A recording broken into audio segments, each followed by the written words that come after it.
Amanda Carter didn't live a loud life, but she lived a meaningful one. In a city that moved fast and forgot faces, she chose to move slow and remember people. She wasn't the type who drew attention in a room, but when she smiled, it made you feel like you mattered, like you were safe, like somehow your story had just found a listener. At 42, Amanda had never been married. She had dated, yes, there were chapters of late-night calls, shared desserts, and almosts, but none of them stuck. And honestly, she didn't mind. Because Amanda wasn't chasing a love story. She was already living one. Her love story wasn't wrapped in candlelit dinners or romantic getaways.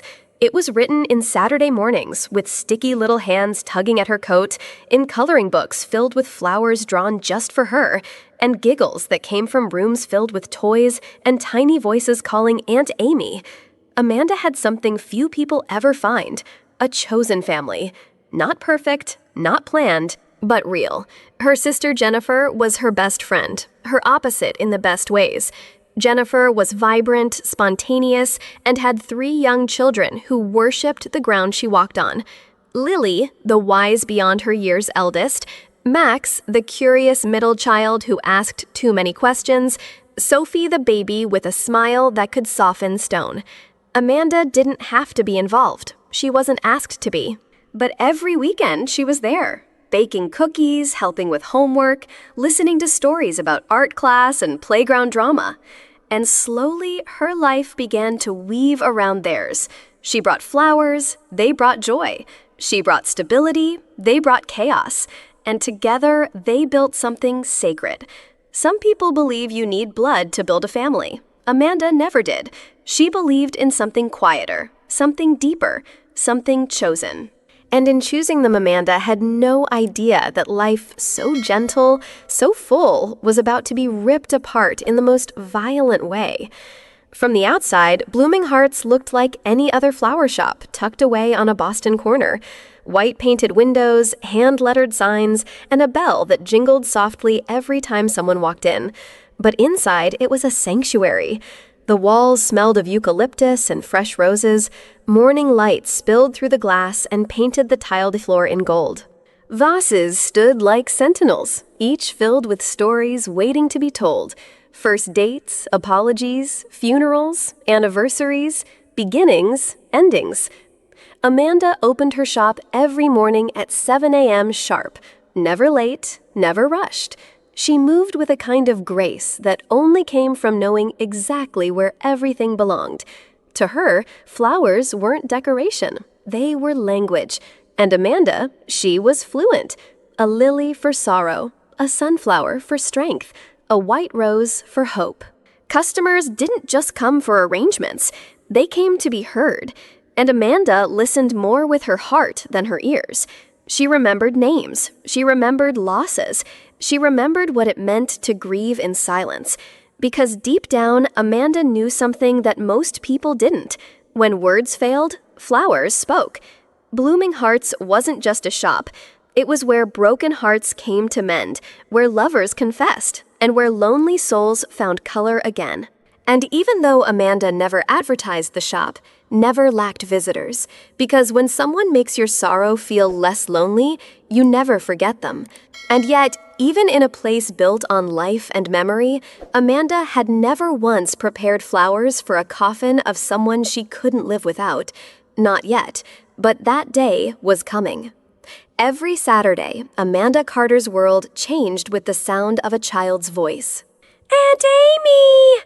That was always the first thing she heard when she stepped onto the front porch of her sister Jennifer's house, before she even knocked, before she could take a breath.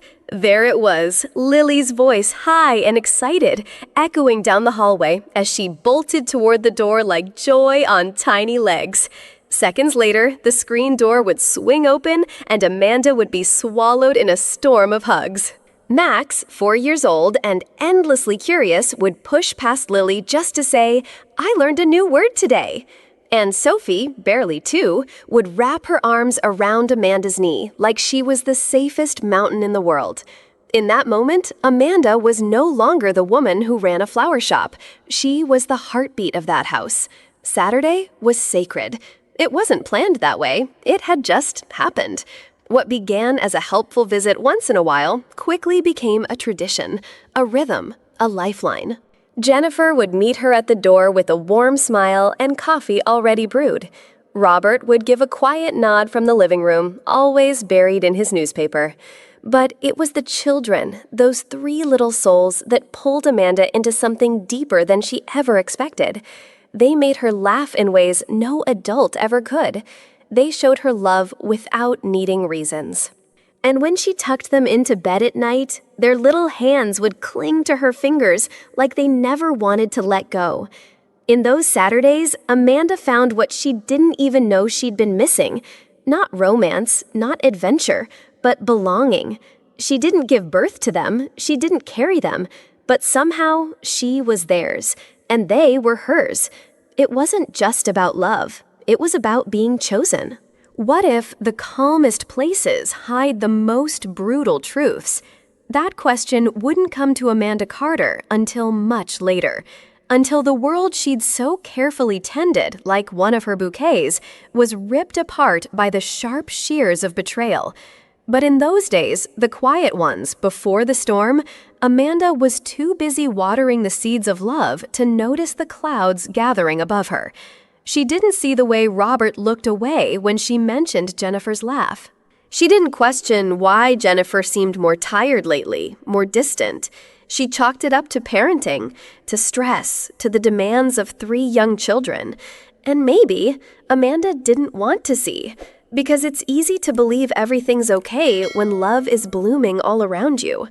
She had her flower shop, her sister, her weekends with the kids. She had laughter, warmth, bedtime stories, and watercolor drawings hung proudly on her fridge. It felt safe. But safety, Amanda would learn, is sometimes the most dangerous illusion of all. Because while she was busy helping Lily with her spelling, or teaching Max how to fold taper cranes, or showing Sophie how to blow on dandelions and make wishes, Jennifer was fighting a battle Amanda didn't know existed. And Robert was planning something far darker than anyone could imagine. It was 2:43 a.m. Amanda Carter would never forget the numbers glowing red on her bedside clock. She had been deep in sleep, tangled in blankets, surrounded by the scent of lavender from the diffuser she always ran at night. Then, ring, ring, ring. Her eyes shot open. Calls at that hour meant one of 2 things, life or death. Half asleep, she fumbled for the phone. The screen lit up with a name she hadn't expected, Robert Morrison. She hesitated. Robert never called her directly, never at night, never alone. Something was wrong. "Hello?" Amanda's voice was hoarse, barely a whisper. And then she heard it. Not just the words, but the sound that would stay with her for years. A grown man barely holding himself together. "Amy, it's me. It's Robert," he said, voice cracking. Please come to the hospital right now. She's had an accident." Amanda sat straight up in bed. "What kind of accident?" she asked, heart hammering. "She drove off the road, off a cliff. I don't know what happened. She's unconscious. They took her into emergency surgery. Just please come." He was crying now, breathless, broken. Amanda didn't ask another question. She was already out of bed, already throwing on clothes, already grabbing keys. The night air outside was sharp. The streets were empty. But inside her chest, chaos was blooming. Her mind raced. Why was Jennifer driving at night? Where were the kids? What kind of accident could tear through someone so full of life? Amanda pressed the gas harder. Every red light felt like a betrayal. Every second like a countdown to the unthinkable. Hospitals are strange at night. Too quiet, too bright, too cold. Amanda walked through the automatic doors of Massachusetts General, her shoes echoing against the tile floor like slow, steady heartbeats. Everything smelled like bleach and time standing still. She found Robert in the waiting room, but he didn't look like the man she saw every Saturday morning. His suit was wrinkled, his tie hung loose around his neck, his hands trembled as they covered his face. Amanda ran to him. "Robert, where is she? What's happening?" He looked up. His eyes were swollen, red, empty. "She's still in surgery," he said, voice flat. "They said massive trauma, head injury, internal bleeding." The words hit Amanda like punches. And then silence. The kind of silence that hangs in the air when reality is too cruel to name. Time passed, but Amanda couldn't tell how much. The clock on the wall ticked, but she didn't hear it. The nurses moved, but their voices sounded far away. Then, finally, the door opened. A doctor walked in, late 40s, tired eyes, still wearing scrubs. He looked like someone who'd been through this too many times, and he didn't need to say a word. His face told Amanda everything. "Are you the family?" he asked gently. "Yes," Amanda whispered, her voice cracking. "We did everything we could," the doctor said, "but the injuries were too severe." Her brain stopped processing words after that. Head trauma, internal bleeding, unresponsive, too late, too late. Jennifer Morrison was gone. She didn't make it. 4 words. That's all it took to break Amanda Carter. The moment the doctor spoke them, everything inside her stopped. Her breath, her thoughts, her sense of time. The lights in the hospital still flickered. The world around her kept moving. But Amanda froze. She had heard those words in movies before. She had seen people collapse in TV dramas. But no script could have prepared her for the real thing. Her knees buckled. She didn't fall because Robert caught her arm. But it didn't matter. Inside, she was already falling, into a hole that had no bottom, no direction, just emptiness. "No, no, no. That can't be right," she whispered. She could still hear Jennifer's laugh, see her stirring coffee with 2 hands like she always did, smell the coconut shampoo she used when they hugged. It wasn't real. It couldn't be. Not Jennifer. She was the strong one, the dependable one, the kind of woman who made lunchboxes and planned birthdays and still managed to wear lipstick. She wasn't supposed to die on a rainy Thursday in a car crash that made no sense. And yet, here they were, in a sterile hallway, under harsh fluorescent lights, facing the kind of grief that didn't even have the decency to let them say goodbye. Amanda turned to Robert, her voice shaking. "Does Lily know Max Sophie?" He shook his head slowly. "They're still at home, with Mrs. Henderson next door. I couldn't tell them." Amanda nodded, tears spilling down her face. "Then I'll do it," she said, "because someone had to. Because even when your heart breaks, you still show up for the people who can't understand why theirs suddenly hurts too. The death wasn't the end, it was only the beginning. Amanda knew that now, because what came next was harder than anything that had come before. It was just after sunrise when she pulled into Jennifer's driveway. The sky was soft pink, the streets still quiet, but inside that white suburban house, 3 children were about to lose their world. Miss Henderson, the kind old neighbor, opened the door with tears already in her eyes. "They don't know," she whispered. "I didn't say anything."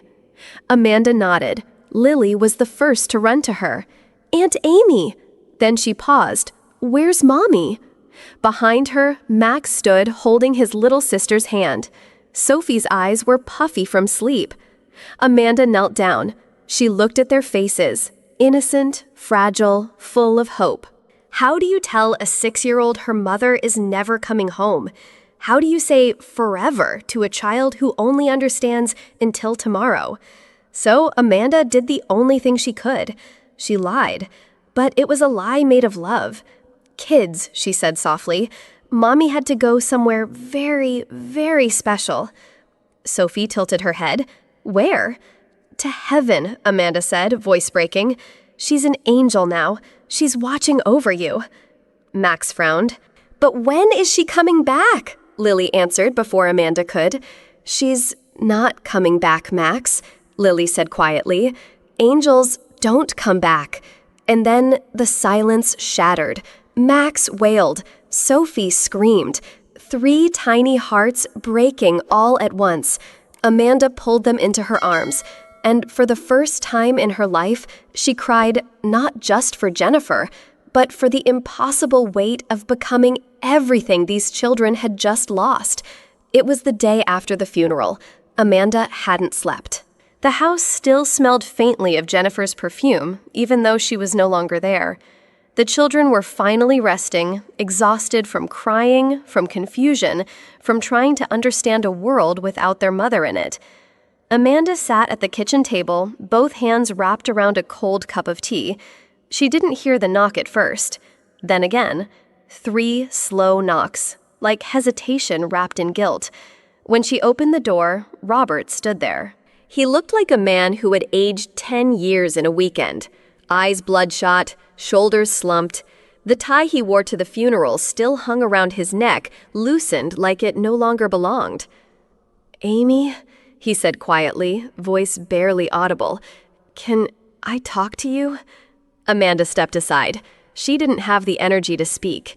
They sat in silence for several seconds. Then Robert spoke. I can't do it," he said. Amanda frowned. "Can't do what?" He didn't look at her when he answered. "I can't raise them. I can't be a father to them now." Amanda felt something inside her crack. "What are you talking about?" she asked, already knowing she wouldn't like the answer. Robert finally looked up, and that's when he said it, the sentence that would change her life forever. "Please, take them, raise them, be their mother." It wasn't a request. It was a surrender. And Amanda, she sat frozen, because that single line felt like someone had just put a baby in her arms and walked away forever. Robert didn't cry when he said it. That somehow made it worse. His voice wasn't angry. It wasn't desperate. It was hollow, like someone who had already made peace with abandoning what he should have fought for. "I'm sorry, Amy," he said, eyes fixed on the table. I can't be their father anymore. I thought I could, but I can't." Amanda stared at him, stunned. "You're their dad, Robert," she said slowly. "They've just lost their mother. They need you." He shook his head almost immediately. "No, they need someone stronger, someone who won't fall apart every time they say her name." His hands trembled as he spoke. "Every time Max looks at me, I see Jennifer's eyes. When Sophie laughs, it sounds just like her. Lily carries herself the same way Jen used to walk into a room. I can't breathe, Amy. It's like she's everywhere and I'm drowning." Amanda's throat tightened. It wasn't that she didn't understand grief. She did. But this wasn't just grief. This was giving up. "You don't just get to walk away," she whispered. "I'm not walking away," Robert said quickly. "I'll pay child support. I'll sign over the house. I'll move out. You won't have to worry about anything. I can't be the one raising them. Not anymore." His voice cracked at the end, but he still didn't cry. Amanda looked down. Her hands were clenched. Her heart ached. She wasn't their mother. She never tried to be. But in that moment, she realized maybe she already was.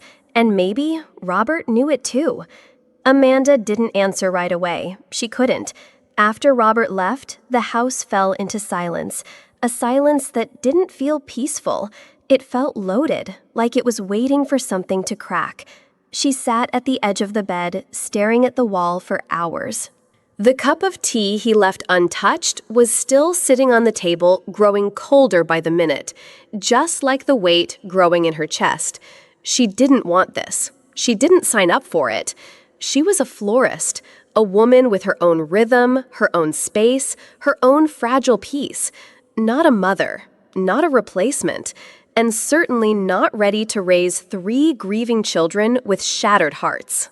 But then Lily's voice echoed from the hallway. "Mommy always kissed me goodnight after brushing my hair." Max was crying in his sleep. Sophie had tucked her teddy bear under Amanda's arm before drifting off, like she already knew who would be there in the morning. And that's when Amanda understood. This wasn't about being ready. It was about being needed. She walked into the hallway like a woman walking toward a storm she couldn't stop. She stood in front of Jennifer's door, now empty, and placed a hand on the frame. "I'm not you," she whispered to the stillness, "but I'll try." That night, Amanda didn't sleep. She wrote lists in her head, school supplies, lunches, therapy, maybe, but mostly she just sat there, becoming something she never planned to be, a mother, not by biology, but by choice. She didn't choose motherhood. Motherhood chose her in the ruins of a lie. That night, Amanda didn't just agree to take in 3 children. She crossed a threshold. She stood alone in the dim hallway, barefoot, her hand pressed lightly against Jennifer's bedroom doorframe. It still smelled like her sister lavender lotion and lemon shampoo. The scent broke her more than the silence did. "I'm not enough," Amanda whispered, not to herself, to the walls, to the memory of a sister she couldn't protect. But then, from the next room, Sophie stirred. A tiny voice. "Amy?" Amanda stepped into the room quietly. Max was curled up in bed, clutching a stuffed dinosaur. Lily had fallen asleep sitting upright, a picture of her mother still clutched in one hand. Amanda didn't wake them.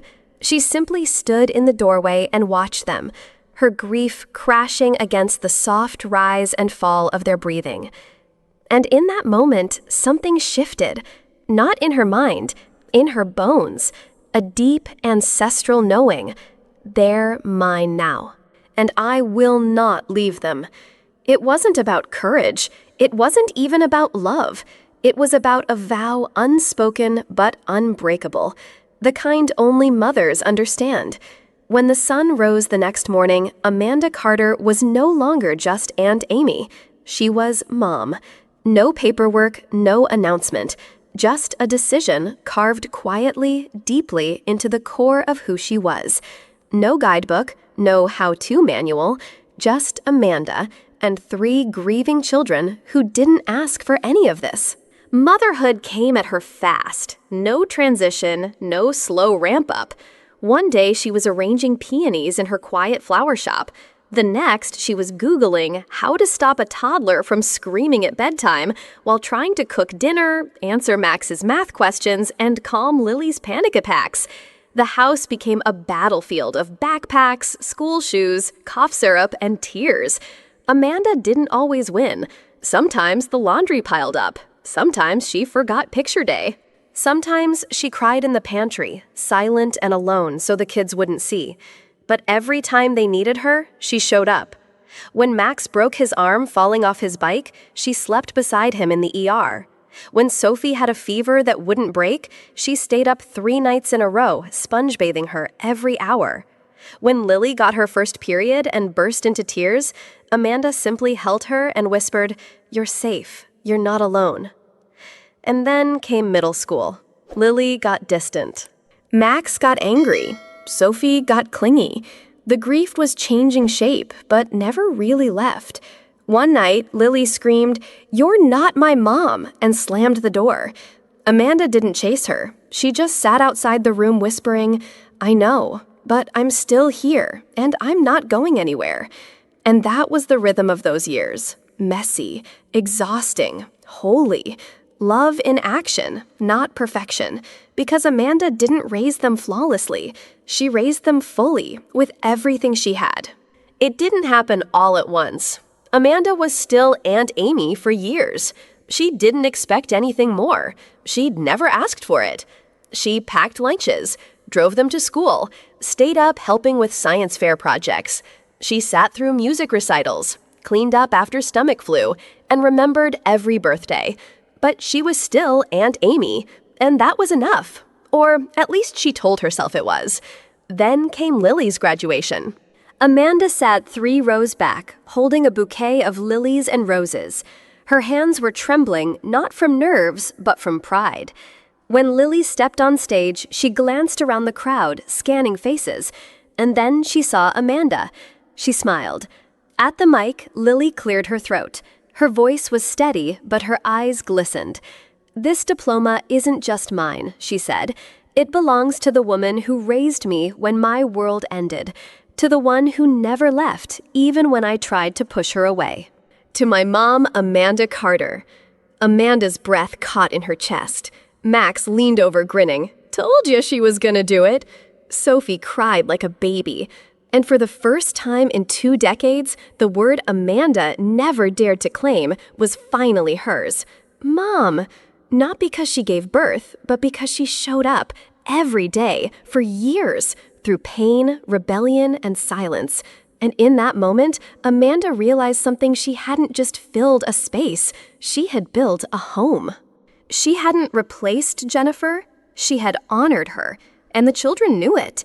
It started with small things, tiny inconsistencies that most people would ignore. But Amanda Carter wasn't most people. She had a memory like pressed flowers, delicate but precise. One afternoon, while helping Sophie with a family tree assignment, Amanda pulled out an old box of photos. She paused at a picture of Jennifer, taken just a week before the accident. Jennifer had bruises on her wrist. Barely noticeable, but they were there. Amanda remembered asking her about it back then. Jennifer had laughed it off. Sophie was jumping on the couch. I slipped. It hadn't felt quite right at the time. But grief, when it hits, has a way of fogging memory. You bury what doesn't make sense, until it refuses to stay buried. Then there was Robert. Not once in 20 years had he sent a birthday card. Not a call, not a visit, not even for graduations. He signed over custody, disappeared, and never looked back.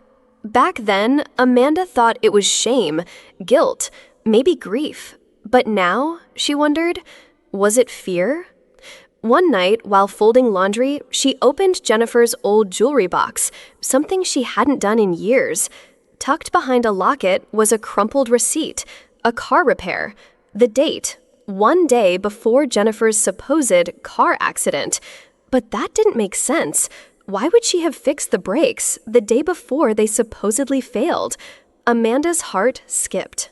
Was it paranoia, or had she just stepped on the edge of a truth that had waited 20 years to be seen? She told no one, not yet. But from that day on, she watched Robert's silence more closely, because sometimes silence isn't absence, it's evidence. Some truths don't arrive with a bang. They creep in slowly, in the quiet moments between bedtime stories and silent tears. Amanda felt it, an unease beneath the surface of their days. Lily's questions grew sharper. Max's silence became heavier. Sophie's smiles sometimes flickered like shadows. There were things left unsaid, secrets hidden in glances, in the way Robert's name was never spoken aloud, in the spaces between their laughter. One evening, Amanda sat beside Lily as she stared at the ceiling. "Mom," Lily said softly, "do you think Dad really loved Mom?" Amanda didn't answer immediately, because some questions don't have easy answers. She held Lily's hand tighter and whispered, "I don't know, sweetheart, but I promise we'll find out." The weight of the unspoken pressed on Amanda's heart. She knew the quiet was just waiting for the moment it would explode. It was a calm evening, the kind of night where everything feels just right, the kind that makes you believe the hard days are behind you. Amanda was in her flower shop, putting the finishing touches on Lily's wedding bouquet, a delicate mix of white roses and baby's breath. The children were at home, laughter drifting through the windows. Nothing seemed out of place. But sometimes appearances are deceiving. Later that night, as the family gathered around the dinner table, Sophie suddenly spoke. "Aunt Amy, can we talk?" Amanda looked up, surprised by the seriousness in her voice. The room fell silent, and then softly but clearly, Lily began. "There's something we need to tell you." Amanda's heart skipped. She didn't know it then, but this moment was the spark that would ignite everything she thought she knew and burn it to ashes. The atmosphere in the room shifted the moment Lily's words hung in the air. "Mom, it wasn't an accident." Amanda's breath caught in her throat, a cold shock ripping through her chest. Max and Sophie sat quietly, their eyes downcast, pale and trembling. Lily's voice wavered, heavy with the weight of memories too painful to carry any longer. "We saw what happened that night," she said. Amanda's heart pounded louder, each beat echoing in her ears. "It wasn't just a car crash. It was Dad. He pushed Mom. She fell down the stairs." Time seemed to freeze. The silence stretched thick and unbearable. Then Sophie's soft voice broke through the stillness. "We were watching from upstairs." Max wiped a tear from his cheek, nodding slowly. He carried Mom's body to the car. Then he pushed it off the cliff to make it look like an accident. Amanda's hands clenched into trembling fists, knuckles whitening. The unbearable truth, the secret that had haunted their family for 20 years, was finally spoken aloud. For 2 decades, those children lived with a fear so profound they couldn't speak. They kept it locked away, hidden beneath layers of silence, childhood innocence, and threats they didn't understand. Now the weight of their silence broke free like a dam bursting. Amanda wrapped her arms tightly around them, her own tears streaming freely. No matter what horrors lay ahead, she vowed in that moment, they would face it together. No more secrets, no more silence. She whispered to them, "You are safe now, I promise." And in their trembling little hands in hers, Amanda found a fierce strength she never knew she had. The truth came out in whispers at first, then in shaky voices, then in tears. "We were too scared to say anything," Lily began, voice trembling. "But before my wedding, I couldn't keep it inside anymore." Max swallowed hard, wiping his eyes. "That night, we saw Dad push Mom down the stairs." Amanda's breath caught. Sophie held Amanda's hand tightly, her small voice barely above a whisper. "We were watching from upstairs. We saw everything." Lily nodded, tears streaming. "He carried Mom's body to the car. Then he pushed it off the cliff to make it look like an accident." The room fell deathly silent. Amanda felt as if the air itself had turned to stone. For 20 years, these children had lived with this secret, too young to understand, too terrified to speak. They had been trapped in a nightmare of their own making, silenced by fear and threats they could barely comprehend. "And why didn't you tell anyone?" Amanda asked softly, barely able to meet their eyes. Sophie sobbed, voice cracking. "Dad said if we told, the same thing would happen to us." Max added, voice breaking. "We were frozen with fear." Amanda's heart shattered. The lies, the fear, the betrayal, all hidden beneath a perfect family's facade. And now, it was time for justice. "He said if we told anyone, we'd die like Mom." The room grew colder as Sophie's small voice trembled. Amanda's heart clenched painfully. This was the invisible prison the children had lived in for 20 years, a prison built from fear, from threats whispered in the dark, from a silence so loud it crushed their souls. Lily wiped her tears and looked at Amanda. "We were just kids. We didn't understand everything, but we knew enough to be scared." Max nodded, voice barely audible. "We couldn't tell anyone. We were too afraid." Amanda looked at their trembling faces and felt a surge of fury and sorrow. Her sister's death was no accident, and for 2 decades the truth had been buried beneath lies and silence. Amanda realized she hadn't just lost her sister that night. She had lost her belief in the world she thought she knew. But now, standing with these 3 brave souls, Amanda found new strength. Strength to face the darkness, strength to fight for justice, strength to be the mother they deserved. "I promise," Amanda whispered, voice steady despite the tears. "No one will hurt you anymore." Amanda Carter's hands trembled as she pushed open the heavy glass doors of the police station. Her heart was a storm, fierce and unrelenting. 20 years of silence, 20 years of secrets.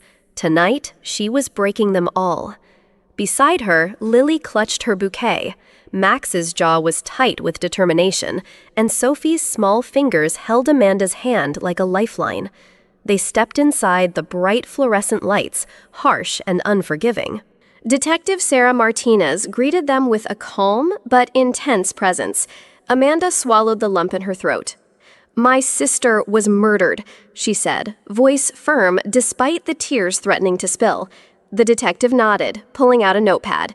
"Tell me everything. Every detail matters." And Amanda did. She told the story of Jennifer's life, her kindness, her laughter, her dreams. She spoke of the accident that wasn't, the lies told for 2 decades. She told of Robert's silence, his disappearance, his refusal to be a father. Then, one by one, Lily, Max, and Sophie spoke, reliving memories no child should bear. The night stretched long. Every word was heavy with pain and hope. But beneath it all was a fierce resolve, a family determined to find justice. As Amanda left the station hours later, she looked up at the sky. Stars blinked down, silent witnesses to a truth finally set free. The journey would be long and hard. But for Jennifer, for those children, it had to begin. The police station was buzzing with cautious hope. Detective Sarah Martinez pored over decades-old files, photos, and reports, looking for cracks in the story that had been buried for 20 years. Then she listened to the testimonies of Lily, Max, and Sophie, 3 voices, young but unwavering, 3 stories matching perfectly despite the years past. "We saw Dad push Mom. We watched from upstairs. He staged the accident." The words were chilling. But what was more chilling was the consistency, the brutal clarity in their memories. Detective Martinez knew this wasn't just a reopening, it was a reckoning. New technology helped uncover overlooked evidence.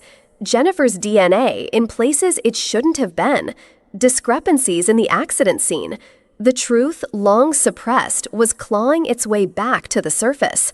Amanda stood by the children, her heart pounding with a mix of fear and relief. For 20 years, the past had been a locked door.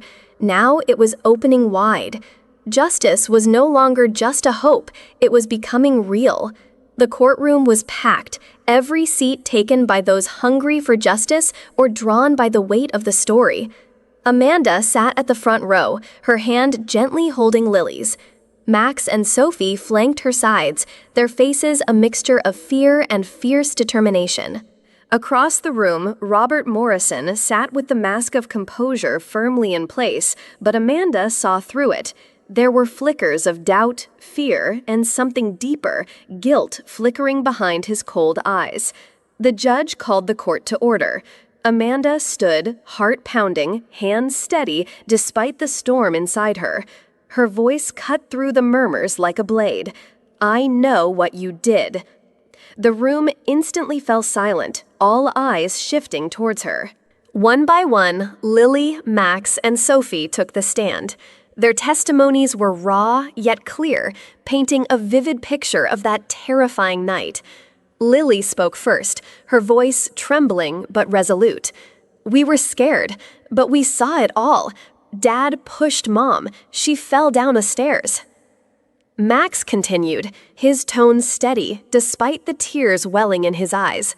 "We were watching from upstairs. He carried her body to the car and pushed it off the cliff." Sophie's small voice echoed, last filled with a bravery that belied her age. "We didn't tell because he said we'd die like Mom if we did." Robert's expression didn't falter outwardly, but Amanda saw his hands clench into fists, knuckles white, betraying the storm raging within. The prosecutor presented new forensic evidence, Jennifer's DNA found on parts of the car, inconsistent with an accident, the discrepancy in the accident report, and signs of a struggle at the scene. Every piece of evidence built the case like a dam breaking, unstoppable and inevitable. Amanda's heart wavered between grief and fierce hope. This wasn't just a trial, it was a battle for justice, for truth, for the children's future. She looked at Lily Max and Sophie, brave, strong, unbroken, and she knew no matter what the verdict, their courage had already won. The day Robert was arrested was quiet outside his office, but inside, tension filled the air like a storm about to break. Amanda arrived early. Determination set in every step. Robert sat behind his polished desk, dressed impeccably gray, hair neatly combed, looking every bit the successful banker he pretended to be.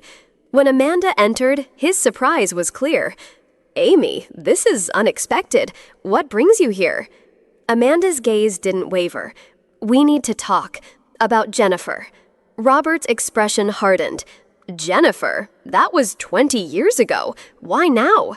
Amanda's voice was calm but unwavering. "Because we know the truth. We know what you did."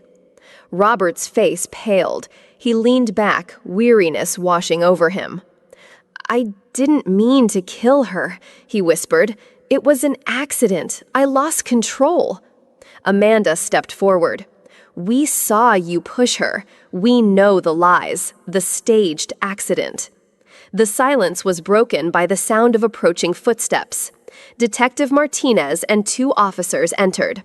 "Robert Morrison, you are under arrest for the murder of Jennifer Morrison." Robert didn't resist. As handcuffs clicked on his wrists, he looked at Amanda. "Can you forgive me, Amanda?" Amanda's reply was cold and steady. "It's not mine to give. Ask Jennifer and the children." Justice wasn't about vengeance. It was about allowing truth to breathe. And finally, it could. The church was bathed in soft morning light, the air filled with the scent of fresh flowers. Amanda sat in the front row, heart swelling with pride and bittersweet joy.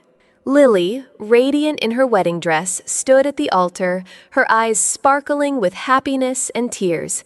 As the ceremony unfolded, the minister spoke gently about family, not just those who share your blood, but those who choose to love and protect you. Then came the moment that made everyone hold their breath. Lily took the microphone. Her voice was clear, steady, filled with emotion. "I have 2 mothers," she said. "One who gave me life, Jennifer Morrison, who watches over us from heaven. And one who gave me everything else, Amanda Carter, who raised me with all her heart." Amanda felt tears slip down her cheeks as applause filled the room. The 3 children sat beside her, faces shining with peace and love. That day wasn't just a wedding. It was a celebration of truth, courage, and the family they built together. Because family isn't about blood alone. It's about love. After the trial and the wedding, Amanda Carter knew her journey was far from over. She looked at Lily Max and Sophie, 3 brave souls who had endured unimaginable pain, yet blossomed because of love. Determined to give back, Amanda founded the True Family Foundation. Its mission was simple but profound, to support children who were not born into love, but were raised by it. Children in foster care, adoptive families, and those waiting for a second chance. Amanda spoke at the foundation's inaugural ceremony with a heart full of hope. "Family is not just about blood," she said. "It's about the love we give, the sacrifices we make, and the bonds we choose to build." The room was filled with foster parents, adoptive families, and children, all united by one truth: love makes a family. Amanda's own family gathered every weekend, sharing meals, laughter, and stories. They had created something beautiful, something unbreakable, a true family. Amanda stood quietly by the old photo of Jennifer in her living room. Soft light from the window cast gentle shadows on the wall. She whispered, her voice full of both sorrow and peace. "Jennifer, can you see them? They're safe now." Her heart swelled with a bittersweet mixture of grief and joy. The children she raised, their laughter filling the rooms once silent with sorrow. Their lives no longer overshadowed by fear. Amanda knew Jennifer was watching, proud, and at peace. In that moment, Amanda understood family is more than blood, it's love. And love never dies. No story is perfect.